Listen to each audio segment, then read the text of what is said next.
Hi, I'm Derwin Cleantes. Ako naman si Tenny Rose Teandante. You're watching Mabuhay Montreal TV.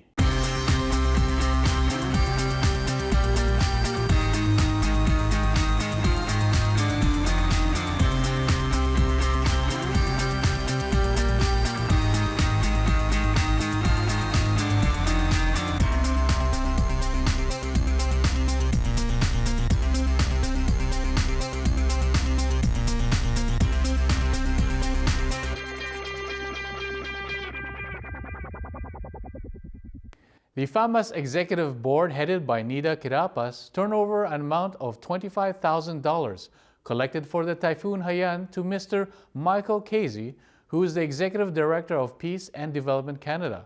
Reporting the event is Sweet Amy. Narito po tayo ngayon sa FAMAS upang masaksihan ang pagta-turnover ng lahat ng mga donations na ginawa ng FAMAS upang makatulong sa lahat ng biktima ng Yolanda. This is the International Organization of the Catholic Church in Canada.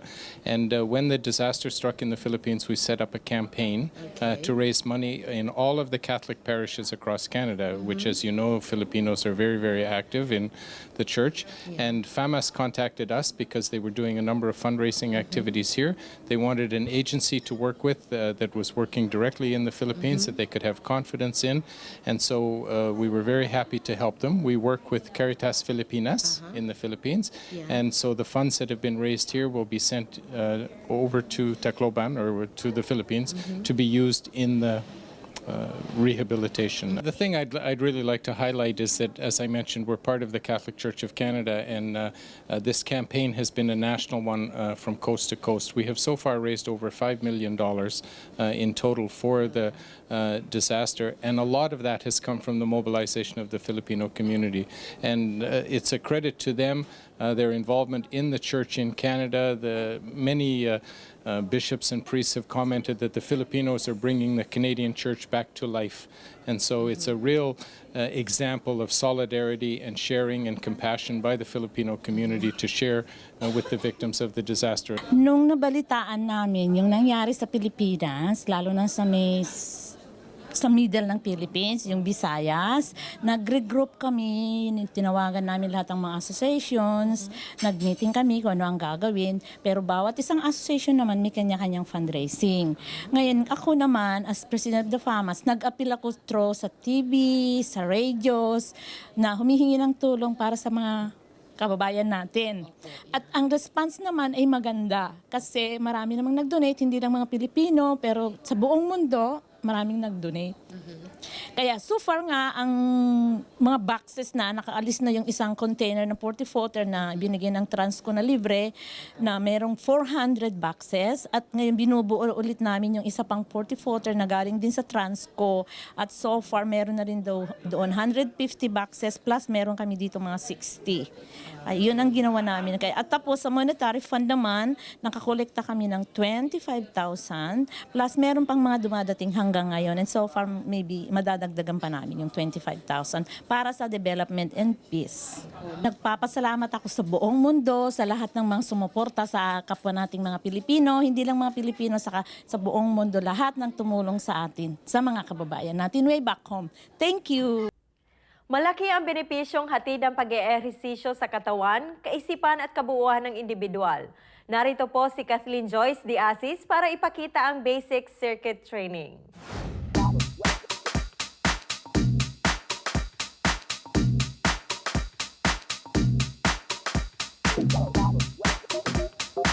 Hi everybody and welcome to my circuit training. This is my team. So we'll be starting off with a warm-up, 5 exercises, 30 seconds on, 10 seconds rest. And then we'll be starting on our upper body strength, lower body strength, and core. We'll be starting our warm-up, be jumping jacks, jump ropes, high knees, butt kick, and high spin. Okay, everybody ready? Start with your jumping jacks.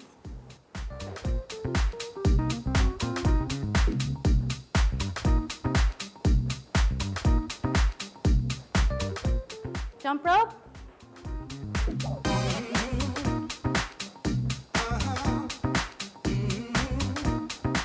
high knees.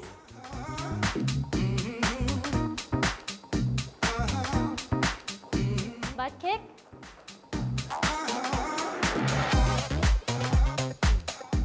And high spin.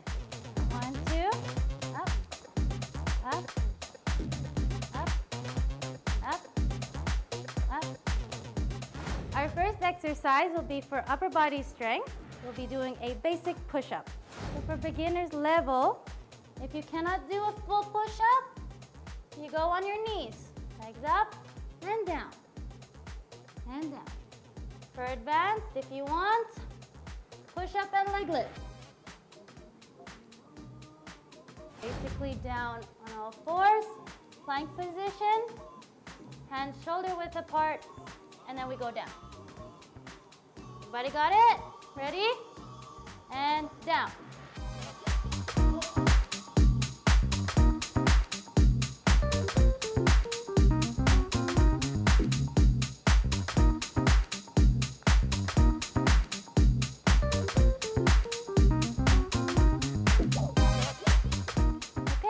Our next exercise will be focusing on leg strength. We'll be doing a squat. There's 3 different ways to do it: beginners, moderate, and advanced. First one is shoulder width apart, basic squat. Next one is a sumo squat. Legs outwards and down.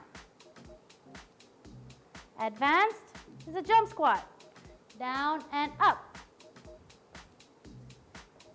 Okay, everybody ready? Doing a basic squat.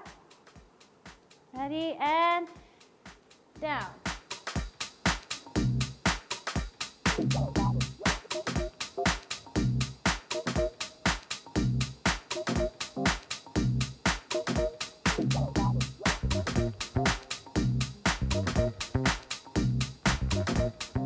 Our next exercise will be for core strength. We will be doing a basic crunch.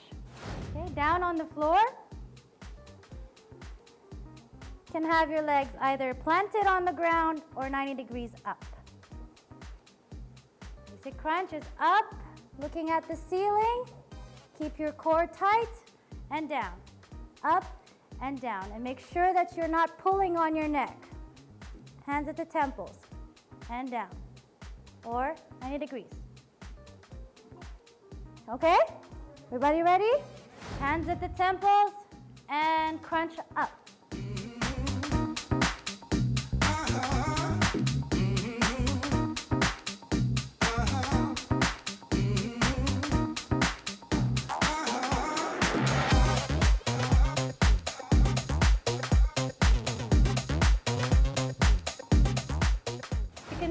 Upper body strength, we will be doing tricep dips. Our tricep dips will be on our floor, table position, arms facing forward and down. Only the arms will be moving, none of this, none of this. Only the arms. For advanced, lift one leg and alternate. Okay, everybody ready? And down.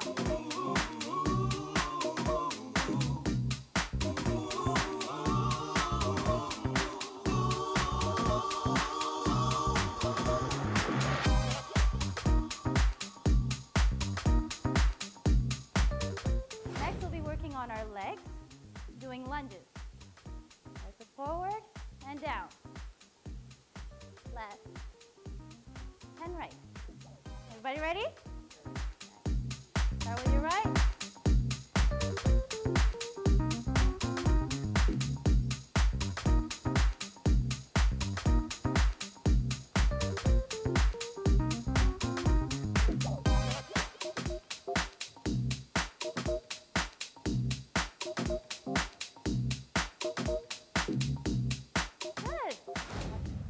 And final exercise, we'll be concentrating on a core, and we will be doing a plank. Hands shoulder width apart, leg out, and you stay still. The ground, hands shoulder width apart, and hold for 30 seconds. Keep your core tight and do not forget to breathe. That's it for our circuit training. I hope everyone at home enjoyed, and hanggang sa muli!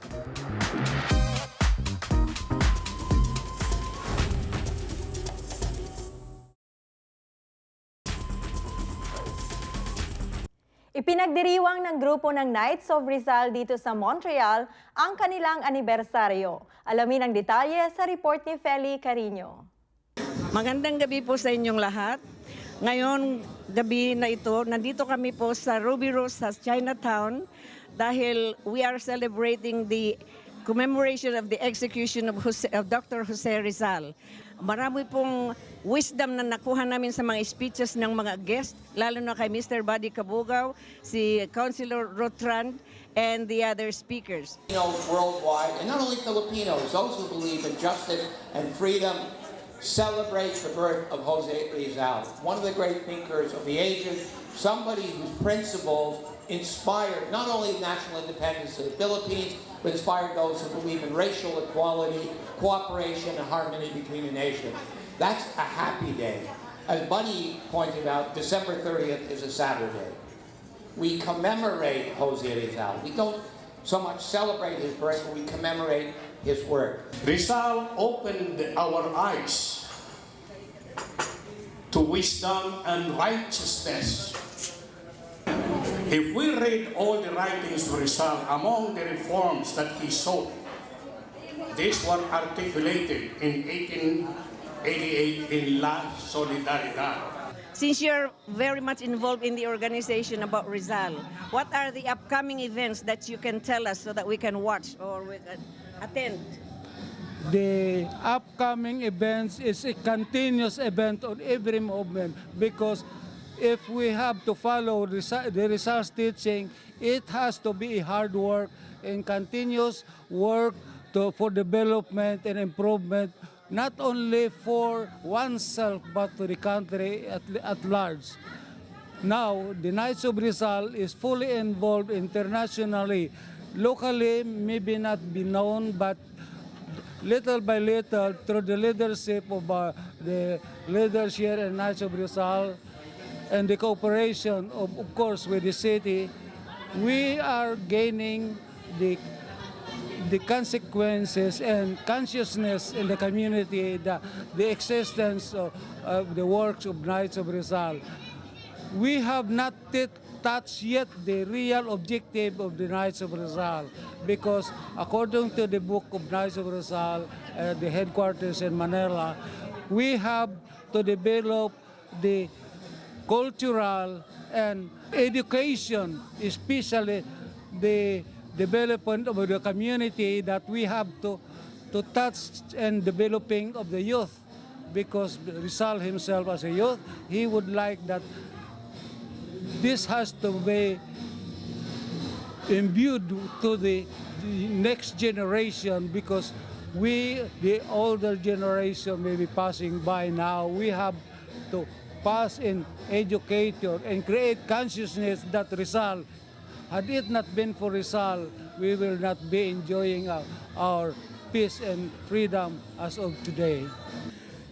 Pinakikiusap ko lang kung madalas at matagal ko ng pangarap na sana tayong mga Pilipino rito ay magkaroon tayo ng pagkakaisa, o tawagin na nating bayanihan, na magkaroon tayo ng isang samahan at hindi ho tayo hiwa-hiwalay. Samahang mayroong isang paniniwala at isang adhikain at isang pangarap para sa lahat ng Pilipino dito sa Montreal. Huwag ho tayong gumaya sa ibang mga ibang tao na nandito sa Montreal na iba-iba ang kanilang paniniwala tungkol sa pagkakaisa. Ako po ay dumadalangin na sana'y dumating ang panahon na yan na tayong mga Pilipino ay magkaisa at magkita-kita sa isang bubungan.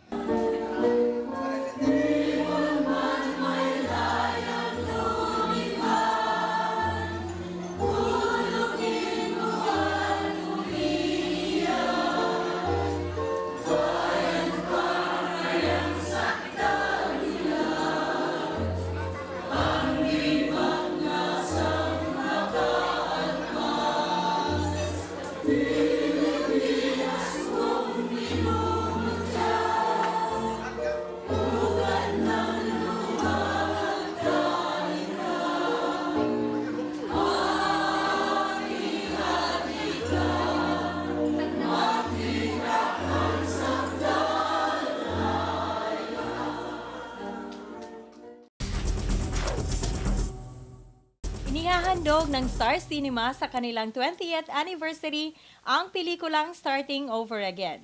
Ito ay sa direksyon ng award-winning director na si Olivia Lamasan at screenplay ni Carmi Raimundo. Ang pelikula ay tungkol sa babaeng masiyahin at matalinong architect student na si Jeannie, played by Miss Tony Gonzaga. Siya ay nagkaroon ng relasyon at na-inlove sa history teacher na si Marco, played by Piolo Pascual. Masaya na sana sila, subalit sa 5 taon relasyon, bigla na lang umalis si Jeannie na walang dahilan. Nakalipas ang ilang taon at muling nagtagpo ang kanilang landas. Si Jeannie na naging matagumpay sa kanyang pangarap at si Marco naman na naging chef at may kasintahan ng si Patty. Masaya na sana sa kani-kanilang buhay hanggang sa tanggapin ni Jeannie ang offer ni Marco at nag-aakalang magkakaroon pa ng second chance ang kanilang relasyon. Star Cinema proudly brings an Olivia M. Lamasan film starring Piolo Pascual and Tony Gonzaga in a story about endings and new beginnings. What might have been and what should be. Sabihin mo nga sa akin, I deserve an explanation. Anong karapatan mong hingi ng isang bagay na pinagdamot mong ibigay? I deserved an explanation.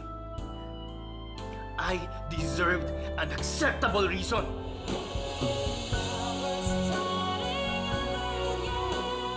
Starting over again.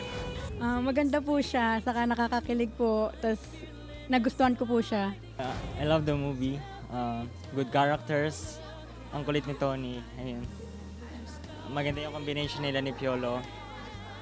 Yeah. Si Piolo, maganda, gwapo. Maganda siya, nakakatawa, saka may sad sa ending and may twist. I love it. Interesting. Gusto ko yung twist sa huli kasi parang hindi lahat ng tao magkakatuluyan sa huli like that. It's reality. So Michael, what is your impression about the movie? Well, for me, this movie is like a Filipino spaghetti. It's very sweet. It's got lots of cheese and chopped hot dogs. And I'm using the chopped hot dog as a metaphor for one-liner kasi talagang tad-tad sa one-liner itong movie na ito. Parang ginawa lahat ng formula to give what the viewers want. At just like Filipino spaghetti, Filipinos would love this movie kaya naman pumatok talaga ito sa takilya. What about the story?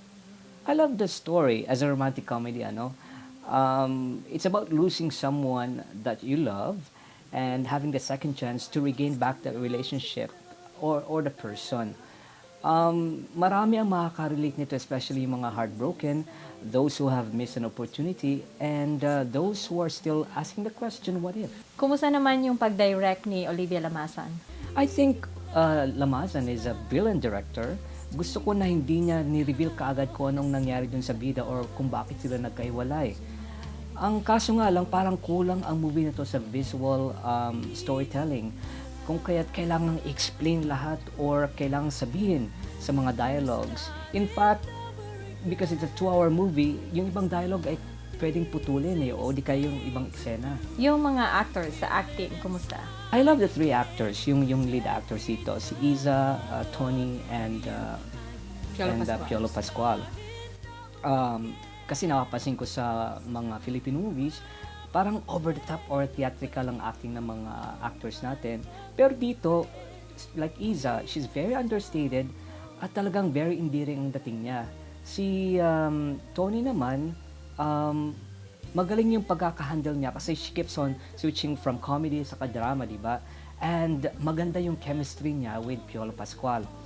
At si Piolo naman, very controlled yung acting niya and he really showed his vulnerability. Kaya I'm thinking na itong si Piolo will become like Christopher De Leon who will have a long career, who got some respect both sa presence niya sa screen at sa kanyang acting. So would you totally recommend a movie? Well, I would recommend this movie, especially those who love Filipino spaghetti. So yan po ang aming movie review for tonight. Hanggang sa muli dito sa Mabuhay Montreal TV.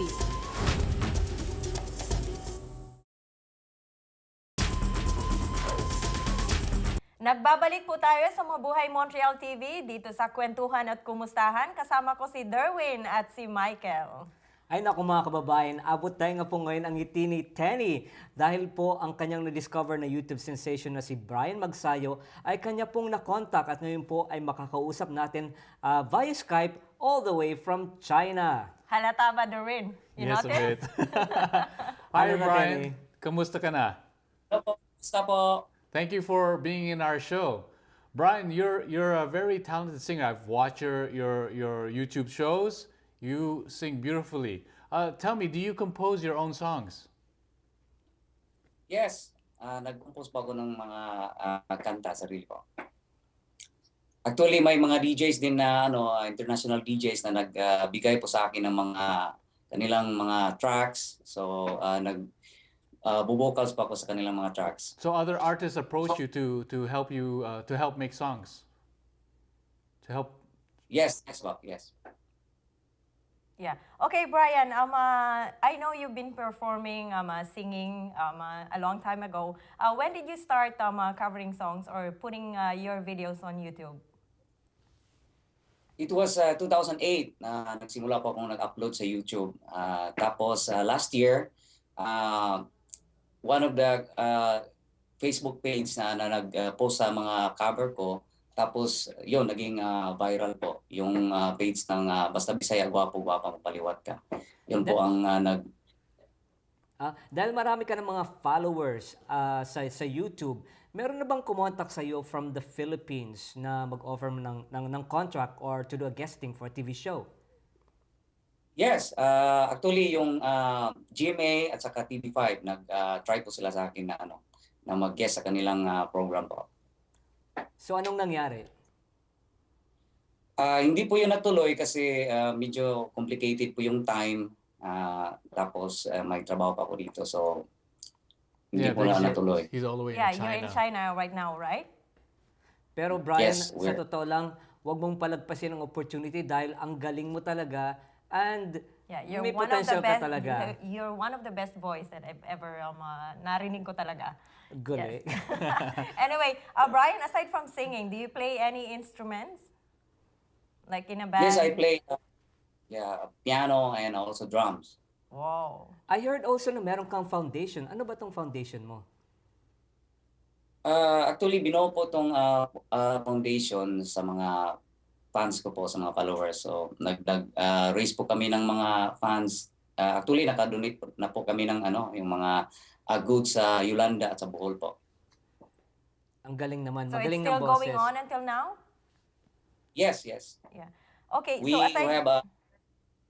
have a shirt for a cause. Okay. So, yung proceeds doon na sa foundation. Yes. How do people go to donate? Yes, aside from your Facebook page, I know, do you have a website? Yes, I have a website, yung www.brianmagsayo.com. Pwede po ma-check nila doon yung mga videos ko at saka mga whereabouts. That's awesome. So how about kung pasample naman dyan? Yes, syempre para sa ating mga fans, hindi lang sa Pilipinas, kundi worldwide, nanonood ang lahat ng mga Filipino. So just a sample. Okay.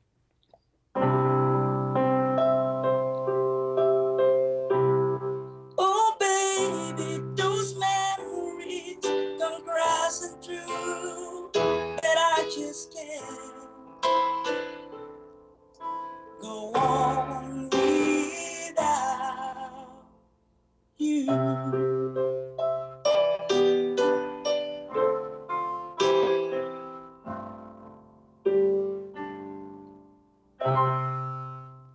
Okay, so thank you so much, Brian. Ayan, kung sino pong gustong mapanood pa ang iba pang video or YouTube na ni Brian, go to his website at www.brianmagsayo.com. Maraming salamat, Brian. Thank you so much. Salamat po. Bye, Brian. Speaking of China, yes. By the way, ang galing talaga. Pag pumikit ka, parang air supply ang dating. Parang talagang wala. As in, I've heard a lot of his songs. Talagang ang ganda ng boses niya. Galing talaga ni Brian. Bravo, Brian. Yan ang mga Filipino. Pagdating sa music, talagang you can really say that you're proud of them. And yeah, as I've said, yung China, naalala ko lang yung event na pinunta natin. I know it's a bit late, but I got reminded about the Chinese New Year na pinunta natin yung event ng Dumpling Sun event. Life. Yeah. Yes, it's because of the year of the horse. Our branch had a dumpling event.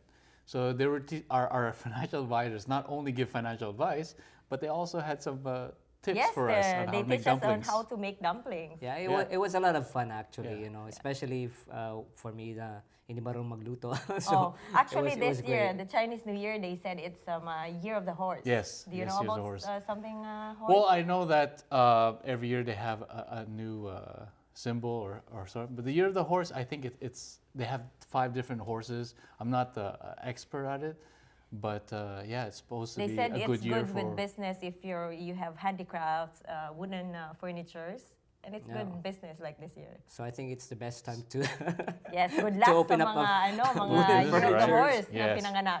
Yeah. So, Yes, and Derwin, di ba ang asawa mo is Chinese, right? Yes, so she's how did you Chinese. celebrate your Chinese New Year? Well, we just had a dinner with the family. We had some dumplings.